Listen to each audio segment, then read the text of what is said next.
Bonjour à tous, je suis ravie de vous retrouver pour un nouvel entretien dans la série de portraits consacrée aux Français partis s'installer aux États-Unis. Et aujourd'hui, j'ai le plaisir d'accueillir Olivier, qui est youtubeur. Il a des capsules intitulées The American Dream et on va bien insister sur cet accent français. Bonjour Olivier, comment vas-tu? Hardy Fox, salut Kate, ça va très très bien. Je suis en direct du Texas, donc merci Kate de prendre le temps de réaliser ce petit entretien. Ah, mais c'était avec plaisir et surtout merci d'avoir accepté de répondre à mes questions. Eh bien écoute, c'est parti. Mais écoute, comment es-tu arrivé aux États-Unis? Quel est ton parcours? Comment as-tu atterri aux États-Unis? Alors moi, j'ai pas de famille aux États-Unis, tout s'est fait un peu par hasard. En fait, dans mon université en France, il y avait une opportunité en 4e année d'aller étudier à l'étranger. Et en fait, donc, il y avait un système de vœux, on choisissait un peu les universités, on choisissait les universités qu'on voulait, mais il y avait des universités qui étaient plus difficiles d'accès. En gros, les États-Unis, certains trucs en Asie qui étaient un peu top, il y avait des quotas et tout. Et donc, ces universités-là, il fallait être un bon étudiant pour être accepté. Et donc, dès le début, je me suis dit, bon, voilà, l'objectif, c'est d'arriver dans ces trucs où il y a une sélection, où c'est difficile, et donc les États-Unis. Donc j'ai bossé comme un dingue, en fait, pour avoir cet objectif, cette vision d'aller aux US. Mais bon, c'était la première fois que j'y allais, puis bon, alors, j'ai été sélectionné, donc je suis parti à l'université de Long Beach pendant 1 an, en Californie. Et voilà, j'atterris là-bas, j'ai aucune idée de ce qui se passe, j'avais été, je crois, une semaine en Angleterre avant, mais c'était ma seule expérience dans un pays anglophone. Donc je débarque aux États-Unis, je me dis bon, c'est bon, j'ai atteint l'objectif, maintenant qu'est-ce qu'on fait, quoi. Et donc c'était le truc. Moi j'ai étudié 1 an là-bas et à la base je voulais rentrer en France, en fait, le truc. Je me suis dit c'est super, j'ai une ligne en plus sur mon CV, j'ai étudié 1 an à l'étranger, c'est super. En gros c'est ce qu'on nous disait à l'université, voilà, votre année à l'étranger elle vous sert un peu à vous valoriser sur le marché du travail, et c'est comme ça que je l'avais pris. Et puis bon, j'étais sur place, et puis après il y avait des gens dans ma famille, dans mes amis qui me disaient mais pourquoi tu rentres en France du coup? Puis moi je m'étais jamais vraiment posé la question à ce moment-là. Et après, je rentre en France et là, du coup, je réalise un peu le truc où je me dis, en fait, je vais finir mon master en France. Je vais continuer à vivre dans mon 35 mètres carrés à Paris. Puis bon, je vais sans doute rencontrer quelqu'un, je vais sans doute me marier. Et puis voilà, la vie, elle va un peu s'arrêter. Pas s'arrêter, mais en tout cas, elle va continuer dans ce chemin qui est un peu tracé, métro, boulot, dodo, tout ça. J'habitais à Paris à l'époque, mais je viens de Poitiers à la base. J'étais à Paris pour les études et voilà. D'ailleurs, j'ai fait des études de développement informatique, donc voilà, développeur de logiciels, c'est ce que je faisais, je fais toujours d'ailleurs. Et donc, je me suis dit, il faut que je sorte de ça. J'ai beaucoup apprécié mon année aux États-Unis et j'avais l'impression qu'aux États-Unis, il y avait plus d'opportunités. Et donc voilà, j'ai fini mon master en France, j'ai essayé de revenir aux États-Unis. Il y a différents moyens parce qu'il y a différents visas, voilà, mais bon, j'ai réussi à revenir aux États-Unis. Et là, concrètement, j'ai une maison qui est 2 fois plus grande, j'ai un salaire 2 fois plus élevé. Voilà, au niveau opportunité, je me suis senti beaucoup plus d'opportunités aux États-Unis. Et c'est vraiment ce qui m'a attiré après, mais c'est venu après coup. En fait, c'était pas le rêve d'enfant, quoi. C'était ma question. Ouais, c'était ma question. Est-ce que c'était un rêve d'enfant? J'allais te poser cette question. Est-ce que c'était un rêve d'enfant de venir s'installer aux États-Unis? C'est quelque chose qui s'est construit avec les études, en fait. C'est ça, en fait, à la base d'une opportunité qui s'est traduite par une appréciation grande pour le pays, que j'ai découvert finalement après m'y être installé par opportunité scolaire au début. Et ensuite, ça s'est traduit par opportunités professionnelles qui font que maintenant j'ai ma vie ici. Ça fait 5 ans d'ailleurs, je suis aux États-Unis. Donc 1 an d'études et ensuite j'ai passé 4 ans, donc principalement à Denver. Et là, on a déménagé avec ma fiancée le mois dernier, vraiment il y a 2 semaines, et on est dans le Texas maintenant, au Texas. Et les difficultés que tu as rencontrées lorsque tu es revenu, déjà, est-ce que ton niveau d'anglais était bon quand tu es arrivé la première fois? Et puis après, quelles sont les difficultés auxquelles tu as été confronté lorsque tu es revenu et vraiment pour y travailler? Qu'est-ce que tu dirais? Bon, j'imagine le visa et tout ça, mais tu vas nous en parler. Il y a une capsule d'ailleurs sur l'installation. Ouais, je vous invite à aller la regarder. Déjà, donc, c'est sur la chaîne The American Dream et il y a une vidéo qui s'appelle « Comment venir vivre aux États-Unis » où je vous donne des pistes de visa parce que bien entendu, tous les profils vont être un peu différents. Mais si, comme moi, vous avez moins de 30 ans et vous êtes tout juste sorti d'études et vous vous demandez comment, peut-être même pas y vivre, mais juste faire un stage aux États-Unis, je donne des pistes dans la vidéo pour explorer toutes ces options-là. Super. Mais ouais, les difficultés, moi j'avais un bon niveau scolaire en anglais, qui s'est pris une claque monumentale dès que j'ai atterri. J'avais l'impression que personne ne comprenait, que je devais faire répéter les gens 3 fois pour comprendre. En fait, j'ai pris une claque directe parce que bon, c'est bon d'être bon en anglais académique et d'aller faire des Lesson 1, Unit 5, voilà, à la cassette. Mais bon, j'ai atterri à Los Angeles et je me suis dit, waouh, comment je vais faire? Alors, j'arrive là-bas. Donc, j'ai eu la chance d'avoir l'université autour, mais je suis arrivé, je crois, 2-3 semaines avant le début des cours. Il fallait que je trouve un appart et tout ça. Puis je m'étais mis en challenge. Alors ça, c'est un truc que je recommande pour tous les Français. Parce que bien entendu, j'étais pas le seul de ma promo français à aller dans cette université. On avait tous commencé en même temps. On était une petite quarantaine, je crois. Et je m'étais dit, je vais pas utiliser le réseau de français. En tout cas, je vais leur parler parce que c'est cool de parler avec ses camarades de classe. Mais je vais essayer de pas bénéficier de leur aide, l'aide du groupe. Je vais me débrouiller moi-même. Je vais trouver mon coloc tout seul dans les petites annonces. Je vais aller faire des visites. Je vais aller parler du bail, faire des trucs comme ça et me débrouiller tout seul. Donc bon, il faut se forcer. De toute façon, vous avez le choix dans le sens où vous pouvez aller demander l'aide aux autres, mais vous avez aussi l'option d'aller vous débrouiller tout seul. Et c'est vraiment ce que je recommande aux Français. C'est ce que j'ai fait et j'ai l'impression que voilà, ça m'a grandi beaucoup. Et après, l'anglais vient naturellement. Au bout de 3 mois, j'étais beaucoup plus à l'aise déjà avec la langue, j'avais aucun problème. Et puis ensuite, bien sûr, avec le temps, au bout de 3 mois, vous êtes à l'aise pour aller acheter des trucs, parler dans des détails d'un vélo que vous voulez acheter, par exemple. Ensuite, il faut attendre quelques années pour être bien à l'aise, parler géopolitique et tout ça. C'est quelque chose qui vient avec le temps. Mais ouais, au début, l'anglais est difficile, même si vous êtes un boss en anglais. Si vous n'avez jamais vécu à l'étranger, je pense que vous allez avoir une petite claque comme moi au début, mais bon. Et 3 mois, tu dis, c'est ce qu'on dit en général, qu'il faut 3 mois d'adaptation pour que la langue, quand on a des bases, quand on a des bases quand même, parce que si on arrive sans rien du tout, c'est beaucoup plus long. Mais 3 mois avec des bases, ça devrait être bon. Mais c'est surtout essayer de sortir des cercles français, quoi. Parce que moi, après, j'avais des gens à la fin des 2 semestres, donc à la fin de l'année scolaire, ils n'étaient pas améliorés plus que ça en anglais, quoi. Parce qu'en fait, il y avait des résidences où il y avait un groupe de Français qui s'étaient remis, ils avaient loué les 3 apparts, les trois meublés, là, pareil, alignés sur la rue, et ils étaient juste entre eux, et finalement, ils faisaient de l'anglais à l'école vite fait, et voilà.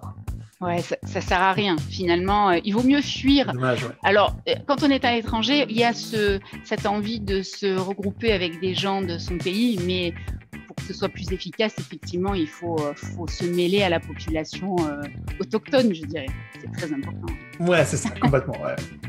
Et donc, parmi les difficultés que tu as rencontrées, donc bien sûr, il y a eu la langue, cette adaptation. Après, qu'est-ce qu'il y a eu d'autre? Est-ce qu'il y a eu un choc de culture? Non, pas pour moi en tout cas, vraiment. Alors après, je suis arrivé en Californie où ils ont un peu cette ambiance à l'européenne, des terrasses, des magasins où ils essaient d'être un peu chic, tout ça. Mais même, je pense que même si j'avais été dans l'Amérique rurale, j'aurais pas été dépaysé parce que finalement, ça ressemble à ce que je connais de la campagne française. J'ai pas été très dépaysé. Je pense que j'ai des camarades de la même université qui eux sont allés en Asie, par exemple, on raconte des trucs incroyables. Aux États-Unis, j'ai pas été trop dépaysé, non. Donc, ta vision que tu avais d'adolescent, admettons, et ta vision lorsque tu es arrivé, ça n'a pas été un grand choc. Ça a confirmé ce que tu pensais ou il y a des choses vraiment qui t'ont étonné? Non, après, il y a des choses qui m'ont un peu émerveillé. Je ne m'attendais pas à voir autant de beauté dans les paysages quand on sort des villes. Vraiment, tout ce que vous voyez du Grand Canyon, des formations rocheuses de l'Utah, ce genre de choses, ça m'a complètement bluffé. Après, on a des beaux trucs en France. Je ne veux pas dire que il n'y a rien à voir en France. La France, c'est un super beau pays. Mais voilà, il y a des choses qui m'ont étonné comme ça. J'avais plus. Après, on m'avait dit tout est plus grand aux États-Unis. Clairement, c'est confirmé.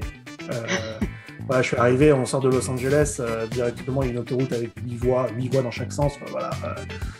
Des mesures totales, donc bien sûr ça a été confirmé. Après non, vraiment pas énormément de surprises, si un peu de découvrir les Américains parce que j'avais cette vision que les Américains étaient très extrêmes et alors du coup je sais pas si c'est moi qui ai changé ou si c'est du coup je me suis habitué à voir cette extrême à l'américaine, des gros pick-up, ce genre de choses, mais ça m'a pas choqué tant que ce que j'aurais pensé. Après ça m'a beaucoup plu aussi, donc du coup c'est pour ça que je dis peut-être que c'est moi qui ai changé en voyant tout ça. Pour revenir au paysage américain, je sais que tu as beaucoup visité un nombre important d'États. Est-ce que tu peux nous rappeler le nombre d'États que tu as visités?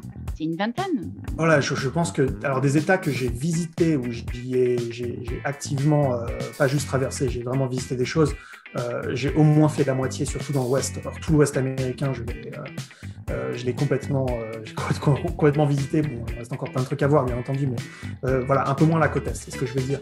Mais sinon, une trentaine d'États, oui, voilà, ou en tout cas, j'ai vu les choses à voir dans ces États.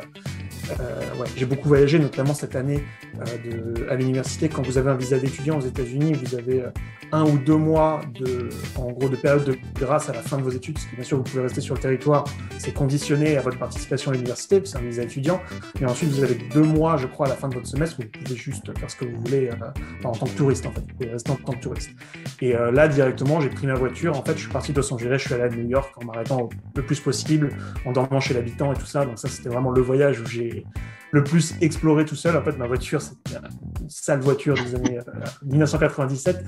Et elle roulait, elle avançait. Et je me suis dit, bon, bah, c'est pas grave, si elle casse, de toute façon, je dois rentrer en France. Donc, je la mets dans une casse et puis je prends l'avion pour Paris et c'est pas grave, quoi.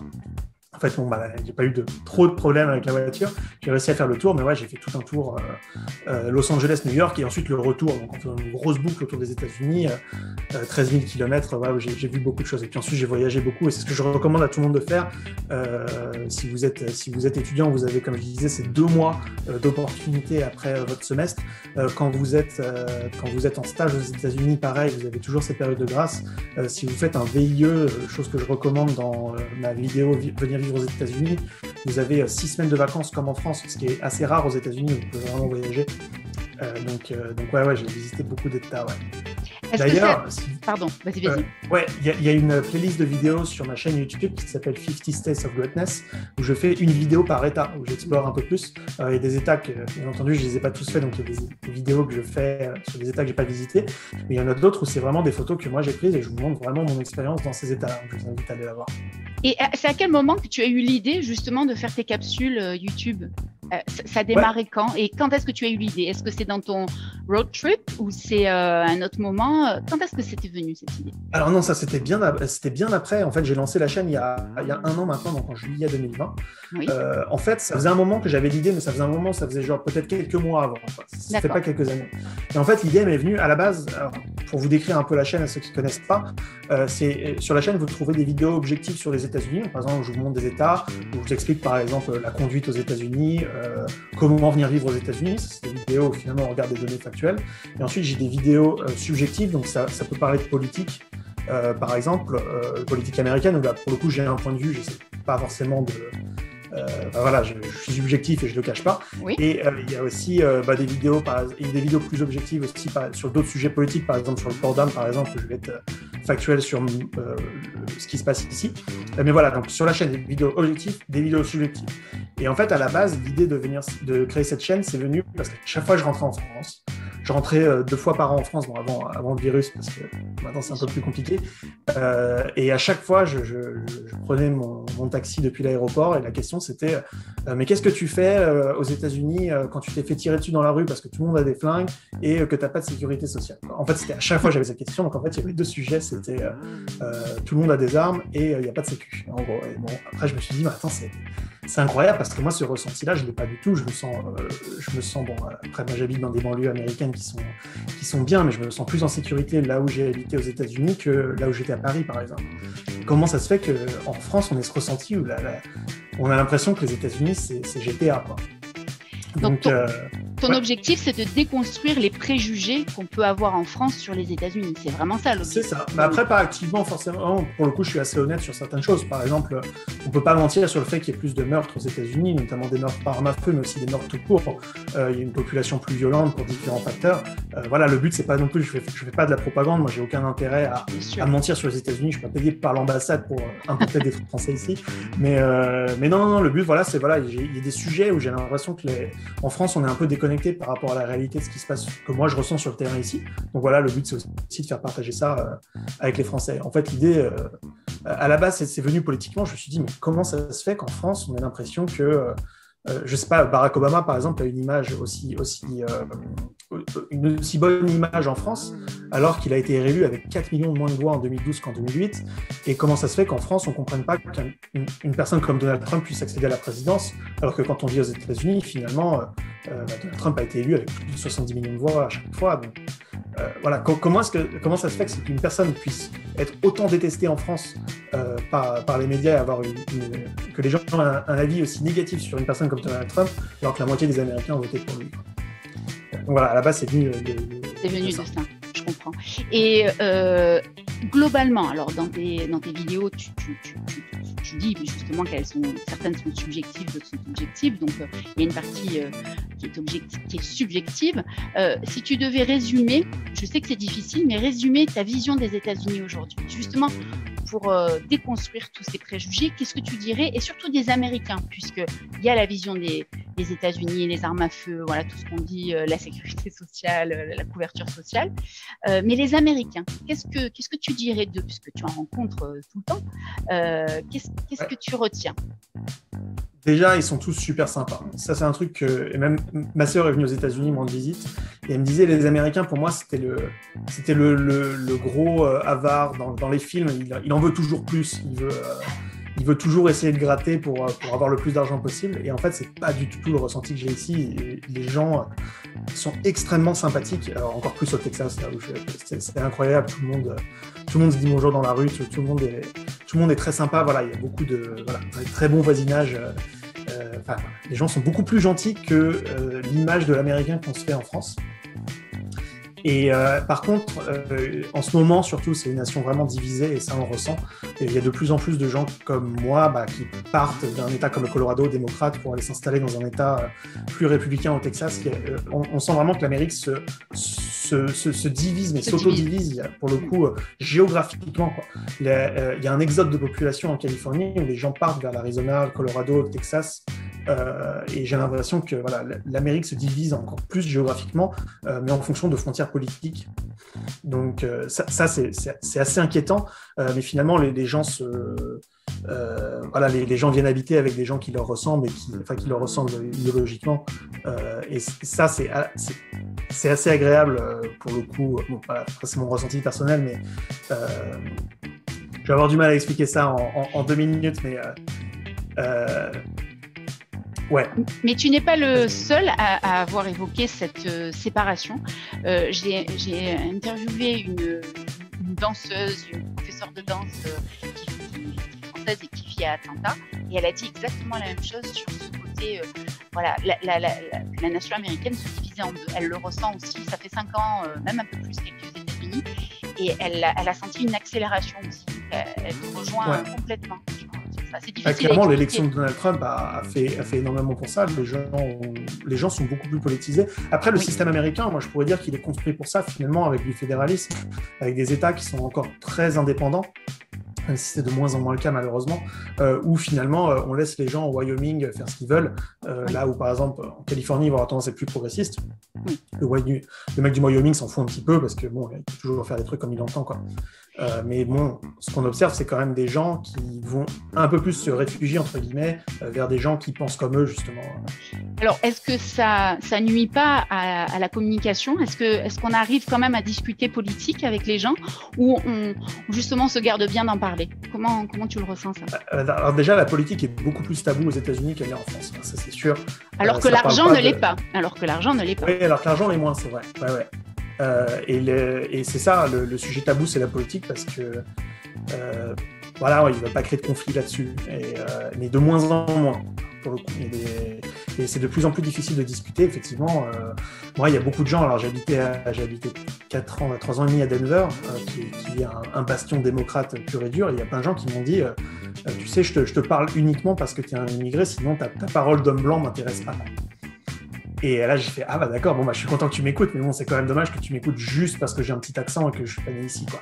C'est dommage. Et ouais, en fait, il y a beaucoup de refus d'écouter l'autre camp dans les deux sens. Faut pas non plus dire qu'il y a gentil méchant, mais voilà, il y a de plus en plus une auto-ségrégation par camp politique, et de moins en moins, on écoute l'un et l'autre, quoi.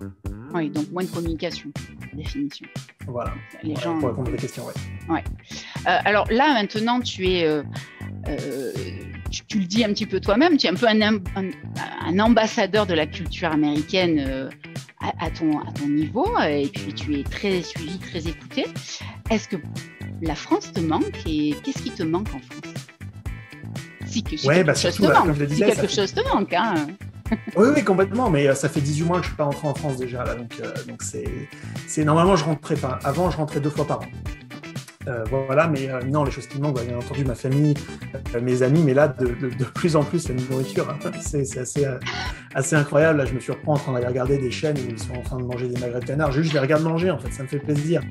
C'est ça qui est assez incroyable. C'est extraordinaire. En fait, il va falloir que je commence à cuisiner moi-même des trucs comme ça, parce que pour le coup, on peut trouver du canard ici, c'est pas non plus un animal qui n'existe pas. Et voilà, en fait, de plus en plus, je me dis, il faut que je m'y mette, parce que on va pas trouver, je vais pas réussir à trouver dans un magasin ce qui me manque. Mais ouais, ce qui me manque en France, bien entendu. Et puis bon, la beauté du pays aussi, c'est quand même assez incroyable. La France, c'est un petit pays à l'échelle des États-Unis. Le Texas, en superficie, c'est 2 fois la surface de la France, avec en gros 1/3 d'habitants. Donc voilà, la ruralité du Texas. Mais ouais, il y a beaucoup de choses à visiter en France. Et en un don de voiture, en une après-midi, vous pouvez conduire devant, je sais pas, une dizaine, une quinzaine de châteaux. Alors qu'ici, c'est plus un projet d'aller explorer sur tout l'Ouest américain. Mais ouais, ça me manque un petit peu de... Voilà, ça fait 18 mois, donc nourriture, paysage, famille, bien entendu. Bien sûr, c'est normal. Est-ce que là, en ayant vécu, donc ça fait 5 ans que tu es aux États-Unis, est-ce que ce concept dont on parle beaucoup, nous, en France, par rapport aux États-Unis, ce concept du rêve américain, est-ce que tu y crois? Quelle est ta définition du rêve américain? Puisque c'est l'intitulé quand même de tes vidéos. Qu'est-ce que c'est pour toi le rêve américain? Et est-ce que tu y crois? Et est-ce que quelque part, tu as l'impression de le vivre? Oui, complètement. Pour moi, c'est quelque chose qui existe. Il y a une phrase qu'on voit souvent dans la presse, c'est le rêve américain est mort, la classe moyenne n'existe plus, ce genre de choses. En fait, c'est des phrases un peu toutes faites. En fait, le rêve américain existe et ça se voit.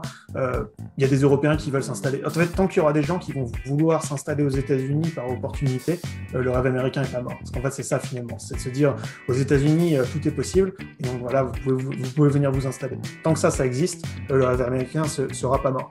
Après, le rêve américain, c'est quelque chose qui est à destination des immigrés. Pour le coup, il y a beaucoup d'Américains qui m'ont dit ouais, le rêve américain est mort depuis que Trump a été élu, ou même après il y a des pro-Trump qui vont dire le rêve américain est mort depuis que Joe Biden est élu, ou je sais pas. Mais en fait, le rêve américain, il n'est pas pour vous, les gars. Il est pour les Européens, il est pour n'importe quel autre pays qui veut venir migrer aux États-Unis. C'est ça le rêve américain, c'est de venir prendre son bateau et d'arriver, quoi. Maintenant, on prend l'avion parce qu'on n'a pas que ça à faire. Mais ouais. Alors, le rêve américain existe toujours, même si maintenant c'est beaucoup plus facile. On va à l'ambassade de Paris et on fait des visas et on émigre. C'est beaucoup moins compliqué que d'aller sur un bateau et d'y rester 3 semaines à manger de la viande salée. Mais ouais, le rêve américain, tant qu'il y aura des immigrés qui vont venir s'installer et lancer des business aux États-Unis, le rêve américain n'est pas mort. Et puis, j'ai 100% l'impression de vivre, effectivement, parce que... voilà, moi aussi j'aimerais lancer mon business aux États-Unis. Je ne sais pas pouvoir en parler plus tard, enfin pas dans cette vidéo, mais plus tard dans le futur. Mais ouais, clairement, j'ai vraiment l'impression d'avoir plus de place ici, d'opportunités business. Et donc c'est ça que j'appelle le rêve américain. C'est ça dont je parle sur ma chaîne YouTube, The American Dream. C'est le pays des opportunités. C'est ça. C'est vraiment ça les États-Unis, le pays des opportunités. Alors, beaucoup de personnes avec lesquelles je parle me disent oui, c'est le pays des opportunités, on vit le rêve américain, c'est un peu la même définition que toi, mais c'est aussi le travail, parce que le rêve américain s'associe aussi avec une dose de travail énorme. On lâche rien aux États-Unis. Est-ce que tu es d'accord avec cette complètement. Le rêve américain, ça rime pas avec 35 heures et convention collective. Non, pas, non. Oui. Excuse-moi, ça me fait rire. Mais oui. Si vous êtes émigré, à moins que vous soyez déjà riche, il faudra... En fait, de toute façon, c'est très simple. Aux États-Unis, vous n'avez pas le droit de chercher un travail depuis la France vers les États-Unis. Ça veut dire qu'une entreprise doit vous trouver, ou alors que vous devez être exceptionnel dans votre travail, et vous ne pouvez pas émigrer aux États-Unis sans avoir un travail. C'est réglé, pas légalement. Vous ne pouvez pas émigrer légalement sans avoir un travail. Donc, voilà, déjà, c'est un peu la base. C'est la base, oui. Il faut avoir du travail, mais après, une fois qu'on l'a, voilà, j'ai le sentiment on donne sa chance aux gens. Beaucoup moins, c'est moins le cas en France où si on n'a pas le diplôme qui correspond. Aux États-Unis, on va avoir un feeling avec des personnes, on va leur faire confiance et on va leur donner l'opportunité justement. Après, il va falloir faire ses preuves et continuer et travailler d'arrache-pied. Mais on a moins ça en France. Il y a des gens qui sont déçus justement quand ils rentrent en France, c'est que mince, là-bas on me faisait confiance, mais ici on ne me fait pas confiance. Tu confirmes ? Ouais, c'est ça. En fait, aux États-Unis, par exemple, l'accès au crédit est super facile. Bon, c'est à double tranchant, bien sûr, si vous gérez mal votre argent, mais vous pouvez très facilement emprunter de l'argent, même en tant qu'étranger, les banques vont vous faire confiance. Après, le revers de tout ça, c'est que vous pouvez être licencié. Typiquement, les contrats que j'ai signés, il y avait 2 semaines de préavis, ouais, c'est ça. Mais vous avez des contrats où il y a 0 préavis. C'est comme dans les films. Reviens pas lundi, quoi. Bam, chômage. Enfin, chômage, du coup, il y a moyen du chômage aussi. Donc c'est un peu le truc. Après, en France, c'est plus compliqué parce que moi, je pense en tout cas qu'on a un filet social de sécurité d'emploi en France qui, du coup, empêche de faire confiance. Que, du coup, la confiance vient attachée avec un contrat qui est difficile à casser. Mais ouais, aux États-Unis, voilà, c'est le côté on vous fait confiance, mais pour le coup, si ça marche pas, la semaine prochaine, tu cherches du boulot ailleurs. Ouais, mais c'est bien. Tu dis les choses telles qu'elles sont. Avec le bien comme le mauvais, quoi. C'est les deux aspects, quoi. Ouais. Pour revenir... coup, ça vient avec beaucoup d'opportunités. C'est ça qui est cool. Oui, c'est ça. Pour revenir au rêve américain, est-ce que tu as quelqu'un en tête, une personnalité ou quelqu'un d'anonyme qui incarne... Alors, tu as dit que toi, tu pensais à 100% vivre le rêve américain. Est-ce que tu connais quelqu'un où tu as une personnalité qui incarne pour toi le rêve américain ? Non, vraiment, pour moi, le rêve américain, c'est tout le monde, quoi. C'est le Libanais qui vient émigrer pour lancer son food truck. C'est le Français qui arrive pour faire de l'export de vin. C'est toutes ces personnes-là. En fait, je pense qu'il n'y a pas une personne qui peut incarner le rêve américain dans le sens où il n'y aura jamais un vainqueur du rêve américain. Il n'y aura jamais l'ultime émigré qui va arriver et qui va mettre tout le monde au tapis, qui va dire « Regardez, moi, je l'ai fait mieux que tout le monde. » En fait, tant que les États-Unis seront une terre d'opportunité, le rêve américain va continuer. Il n'y aura jamais de gagnant, il n'y aura jamais de représentant, il n'y aura jamais un plus grand que les autres qui va dire « Regardez, je l'ai fait mieux que tout le monde. » Donc, non, pour moi, il n'y a pas de... Personne n'incarne le rêve américain. Enfin, tous les émigrés qui viennent s'installer ici et qui veulent bosser et qui lancent des business, qui emploient des gens et qui veulent s'en sortir, sont le rêve américain au pluriel. Oui, je m'en doutais. Je me doutais de ta réponse. Oui, c'est parfaitement logique avec tout ce que tu as dit, puisque voilà, ce sont les immigrés qui incarnent le rêve américain. Voilà, donc c'est parfaitement logique. Écoute, il y a une chose que je voudrais te demander. Est-ce que ça te dirait de poursuivre cet entretien un peu plus tard et peut-être parler de tes projets dans un prochaine interview? Est-ce que ça te dirait? Ah ouais, complètement, ouais. Et répondre à d'autres questions. Certainement que j'aurai des questions, j'aimerais bien te les poser. Voilà, si les personnes qui me suivent ont des questions à te poser, et écoute, on se refait un petit échange comme ça serait super. Et merci beaucoup, vraiment énormément d'avoir accepté de répondre à mes questions. Et puis, on invite tout le monde à te suivre sur tes capsules, tes vidéos The American Dream. Et sur YouTube. Merci beaucoup, Kate. Et puis, ouais, effectivement, The American Dream, alors c'est la chaîne en français où je vous parle des États-Unis. Il y a aussi une chaîne secondaire qui s'appelle Living the Dream. Alors là, c'est en anglais et c'est beaucoup plus intime pour le coup. C'est une chaîne de vlog, clairement, où je vous montre plus mon quotidien de la vie aux États-Unis. Alors, c'est en anglais, mais j'ai une équipe de traducteurs qui bosse avec moi et on fait des sous-titres en français et en anglais. Alors, c'est des sous-titres pro. C'est pas des sous-titres auto-générés par YouTube, vous savez, où ils confondent les mots. C'est vraiment des sous-titres, que vous pouvez lire, qui sont très, très professionnels. Et je vous invite aussi à regarder cette chaîne si vous voulez plus voir vraiment du quotidien. Par exemple, on a déménagé au Texas. C'est vraiment comment est-ce que j'ai fait pour déménager. Alors, vous allez voir, je ne vais pas tout spoiler, mais on a fait le déménagement nous-mêmes. 0 déménageur, on a acheté notre pick-up, notre grosse remorque, on est parti en mode pionnier à l'américaine sur des routes déjà pavées. Mais bon, voilà, je vous encourage à aller regarder ça. Et mettez un like à cette vidéo et n'hésitez pas à la partager autour de vous parce que, comme disait Kate, on pourra en faire plus. Ah ouais, je serais ravie de te recevoir entre guillemets à distance à nouveau et voilà et te soumettre les questions qu'on m'aura posées. Merci encore, merci à vous de nous avoir suivis, puis à la prochaine pour un nouvel entretien. Bye. Bye.